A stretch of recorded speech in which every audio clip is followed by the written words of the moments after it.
আমার চ্যানেলে তোমাদের সকলকে স্বাগত।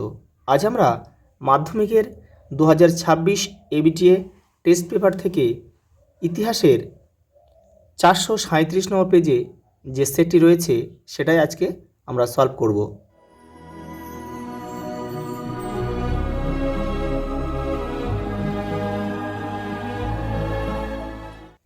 দেখো, বিভাগ ক, সঠিক উত্তরটি বেছে নিয়ে লেখো। বিশ্ব নারী দিবস পালন করা হয় 8ই মার্চ। পরেরটা দেখো, দুইয়েরটা, মোহনবাগান 1911 সালে কার নেতৃত্বে আইএফএ শিল্ড জয় করেছিল? শিবদাস ভাদুড়ির নেতৃত্বে।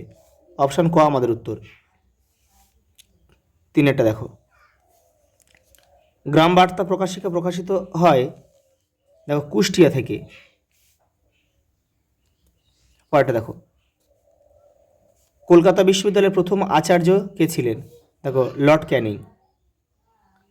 আর প্রথম উপাচার্য কে ছিল? Sir James William Colvile. পরেরটা দেখো, দানবীর নামে কে সুপরিচিত? হাজি মোহাম্মদ মহসিন। ছয়টা দেখো, জঙ্গলমহল জেলা গঠিত হয় চুয়াড় বিদ্রোহের ফলে। 7টা প্রশ্ন দেখো, পাবনা বিদ্রোহের পর প্রকাশিত দেখো পাবনা বিদ্রোহের খবর প্রকাশিত হতো গ্রাম বার্তা প্রকাশিকা পত্রিকায়। 8টা দেখো, বেগম হজরত মহল কোথায় সিপাহী বিদ্রোহের নেতৃত্ব দিয়েছিল? অযোধ্যা। পরেরটা দেখো, ভারত সভার প্রথম সম্পাদক কে ছিলেন? আনন্দমোহন বসু। 10টা দেখো, চৈত্র মেলা হিন্দু মেলা রূপে পরিচিত হয় 1867 খ্রিস্টাব্দে। বাংলার ক্যাক্সটন বলা হয় চার্লস উইলকিন্সকে। অপশন ক আমাদের উত্তর। বিশ্বভারতী বিশ্ববিদ্যালয়ের প্রথম উপাচার্য কে ছিল? রথীন্দ্রনাথ ঠাকুর। আর প্রথম আচার্য কে ছিল? জওহরলাল নেহরু। পরেরটা দেখো, শেরিবঙ্গাল বলা হয় এ কে ফজলুল হককে। 14টা দেখো, ভারতে প্রথম মে দিবস পালিত হয় দেখো 1 মে 1920 খ্রিস্টাব্দে। এটা মাদ্রাজে হয়েছিল কিন্তু। দেখো 15 দাগের, মানবেন্দ্রনাথ রায়ের প্রকৃত নাম কি ছিল? নরেন্দ্রনাথ ভট্টাচার্য। পরেরটা দেখো 16টা, ভারতের প্রথম ছাত্রী সংগঠন দীপালি সংঘ কোথায় প্রতিষ্ঠিত হয়? ঢাকা। বাংলাদেশের রাজধানী ঢাকায় প্রতিষ্ঠিত হয়েছিল। পরেরটা দেখো 17 দাগে, দলিতদের হরিজন আখ্যা দিয়েছিল কে? গান্ধীজি। 18 দাগে, ঢাকা অনুশীলন সমিতি কে প্রতিষ্ঠা করেন? পুলিন বিহারী দাস। কত সালে? 1906 সালে। পরেরটা দেখো 19টা, এ ট্রেন টু পাকিস্তান গ্রন্থের লেখকে খুশবন্ত সিং। অপশান ক আমাদের উত্তর। পরেরটা দেখো 20 দাগের প্রশ্ন, যে দেশীয় রাজ্যটি গণভোটের মাধ্যমে ভারতীয় ইউনিয়নের অন্তর্ভুক্ত হয় সেটা হচ্ছে কাশ্মীর। দেখো বিভাগ খ, নিচের প্রশ্নগুলো উত্তর দাও। প্রতিটি উপবিভাগ থেকে অন্তত একটি করে মোট 16টি প্রশ্ন উত্তর দাও। মোট এখানে 5টা উপবিভাগ রয়েছে। ক্ষয়ের দাগে বিভাগ ক্ষয়ে 5টা উপবিভাগ রয়েছে, সেখানে প্রত্যেকটা বিভাগে 4টি করে উত্তর রয়েছে, তাহলে 4 5 20। কিন্তু প্রত্যেকটা বিভাগ থেকে তোমাদের কমপক্ষে একটা করে করতে হবে, করে মোট 5টা বিভাগ থেকে 16টা প্রশ্ন কিন্তু উত্তর দিতে হবে। তোমরা যদি ম্যাপ পয়েন্টিং ভাবো যে ম্যাপ পয়েন্টিং একটা করবো আর বাদ বাকিগুলো থেকে তোমরা 15টা করতে পারো। দেখো একটি বাক্যে উত্তর দাও। প্রথম উপবিভাগে দিয়েছে দেখো, কলকাতা মাদ্রাসা কে প্রতিষ্ঠা করেন? দেখো ওয়ারেন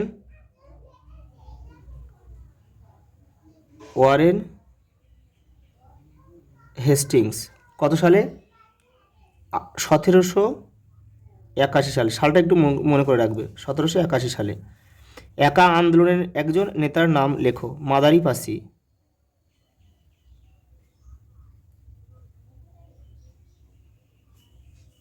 পরেরটা দেখো, উষা মেহতা কোন আন্দোলনের সাথে যুক্ত ছিলেন? ভারত ছাড়ো আন্দোলন। এখানে লিখে দিচ্ছি ভারত ছাড়ো আন্দোলন। ভারত ছাড়ো আন্দোলন সালটা হচ্ছে 1942। পরেরটা দেখো, রাজ্য পুনর্গঠন আইন কবে পাশ হয়? 1956 খ্রিস্টাব্দে। আর রাজ্য পুনর্গঠন কমিশন কিন্তু 1953 খ্রিস্টাব্দে। পরেরটা দেখো, ঠিক বা ভুল, ঠিক হয়ে গেছে, ঠিক বা ভুল নির্ণয় করো। দেখো, নতুন সামাজিক ইতিহাস চর্চা 1980 খ্রিস্টাব্দ দশকে শুরু হয়, এটা কিন্তু ভুল, এটা হবে 1960-এর দশকে। ওয়াহাবি কথার অর্থ নবজাগরণ, এটা কিন্তু ঠিক। মোপলা আন্দোলন একটি শ্রমিক আন্দোলন, এটা কিন্তু ভুল, এটা হচ্ছে কৃষক আন্দোলন হবে। দেখো পরেরটা, নীলদর্পণ নাটকে ইংরেজি অনুবাদক ও প্রকাশক ছিলেন মাইকেল মধুসূদন দত্ত, এটা কিন্তু ভুল। দেখো, অনুবাদক ছিল কিন্তু মাইকেল মধুসূদন দত্ত, কিন্তু প্রকাশক ছিল কিন্তু জেমস লং, সেই জন্য বাক্যটা কিন্তু ভুল হলো। পরেরটা দেখো, একটা স্তম্ভ দিয়েছে, তোমরা কিন্তু কেউ তীর চিহ্ন দিয়ে কিন্তু মেলাবে না। দেখো প্রথমটা দেখো, ভাইকম সত্যাগ্রহ, দাগ নম্বর কত 2.3.1, ভাইকম সত্যাগ্রহ হবে ভাইকম সত্যাগ্রহ হবে শ্রীনারায়ণ গুরু, তাহলে এখানে আমরা লিখব 2.3.1, কেরলের মালাবার উপকূলে কিন্তু হয়েছিল। জাতীয় শিক্ষা পরিষদ দেখো 2.3.2, সত্যেন্দ্রনাথ ঠাকুর হবে। হিস্ট্রি অফ হিন্দু কেমিস্ট্রি হবে প্রফুল্লচন্দ্র রায়, তাহলে এখানে আমরা লিখব 2.3.3, আর মুকুটহীন রাজা হচ্ছে সুরেন্দ্রনাথ বন্দ্যোপাধ্যায়, তাহলে এখানে লিখবো আমরা কি 2.3.4। পরেরটা দেখো, ম্যাপ পয়েন্টিং রয়েছে, ম্যাপ পয়েন্টিংগুলো আমি পরে একসঙ্গে তোমাদের করিয়ে দেব। দেখো এবারে বিবৃতি আর ব্যাখ্যা রয়েছে। দেখো প্রথম বিবৃতি কি দিয়েছে, দেখো বিবৃতি 1-এ দিয়েছে ভারতে পাশ্চাত্য শিক্ষার বিস্তার ঘটে। ব্যাখ্যা 1-এ দিয়েছে ইংরেজরা ভারতীয় শিক্ষা ব্যবস্থার উন্নতি ঘটাতে চেয়েছিল। ব্যাখ্যা 2-এ দিয়েছে ইংরেজরা কম খরচে কেরানি কুল তৈরি করতে চেয়েছিল। ব্যাখ্যা 3, ভারতীয়রা পাশ্চাত্য শিক্ষা লাভের জন্য আন্দোলন করেছিল। দেখো ব্যাখ্যা 2টা আমাদের সঠিক উত্তর হবে, ইংরেজরা কম খরচে কেরানি কুল তৈরি করতে চেয়েছিল। বিবৃতি 2 দেখো, স্বামী বিবেকানন্দ বর্তমান ভারত গ্রন্থটি রচনা করেন। ব্যাখ্যা 1-এ কী বলছে, তার উদ্দেশ্য ছিল আধুনিক ভারতের ইতিহাস প্রণয়ন করা। ব্যাখ্যা 2, তার উদ্দেশ্য ছিল নব হিন্দু ধর্ম প্রচার করা। ব্যাখ্যা 3, তার উদ্দেশ্য ছিল স্বদেশিকতার প্রচার করা। ব্যাখ্যা 3টাই আমাদের সঠিক উত্তর হবে, তার উদ্দেশ্য ছিল স্বদেশিকতা প্রচার করা।